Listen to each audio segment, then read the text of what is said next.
642 people will be dead by nightfall. But right now, it is a Saturday morning in Oradour-sur-Glane, market day, the kind that fills a French village with the ordinary noise of children walking to school and farmers settling debts at the square. That Saturday afternoon, the Das Reich division of the Waffen-SS rolled into the village. Residents were ordered to the marketplace, a routine identity check, they were told. Nothing to fear. Most walked there willingly, calmly. Why wouldn't they? It was a Saturday.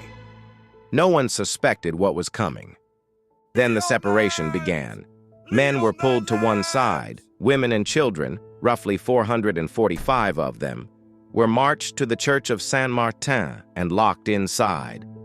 The men were divided into smaller groups and herded into barns and outbuildings scattered across the village. What happened next is documented in survivor testimony. The men were shot in the legs first, then the buildings set alight around them. The church came last. An incendiary device was detonated inside. When women and children tried to force through the doors and windows, they were shot. One woman survived.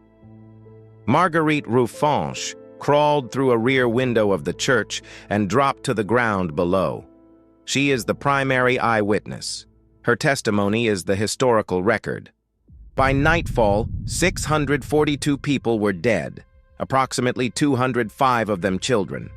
Marguerite Roufanche was the only one who made it out of that church. If you had been locked inside with her, would you have attempted that window? Drop your answer in the comments below. Because what happened after the smoke cleared raises questions that France is still answering for today. What happened to those ruins is the answer to the question Marguerite Roufanche lived with for the rest of her life, whether anyone would be made to answer for it. After the war, Charles de Gaulle visited what remained of Oradour-sur-Glane and later ordered the village preserved exactly as the SS had left it. Roofless shells, burned-out cars, stopped clocks, as a permanent memorial. A new town was built nearby to house survivors and a new generation of residents. The old village was never rebuilt, never cleared. The man who ordered the massacre, SS commander Adolf Diekmann, was killed in action shortly afterwards during the Battle of Normandy. The investigation into his conduct was suspended.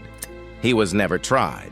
On January 12, 1953, nearly 9 years after the massacre, 21 surviving SS members stood trial in Bordeaux. 2 were sentenced to death, while the others received prison terms. But 14 were Alsatians, French citizens forced into the SS as teenagers, and were granted amnesty just weeks later. By 1958, every German defendant had also been released. No one served a full sentence for the murder of 642 people. The ruins the viewer sees in photographs today, the scorch marks still visible on the church walls, the sign at the entrance that reads, in French, Souviens-toi, remember, are not a monument to justice delivered. They are a monument to justice that never fully arrived. The village was frozen in 1944 not because the story was resolved, but because it wasn't. Every place has a story. Subscribe to PinPoint for real mysteries, forgotten history, and unexplained events around the world.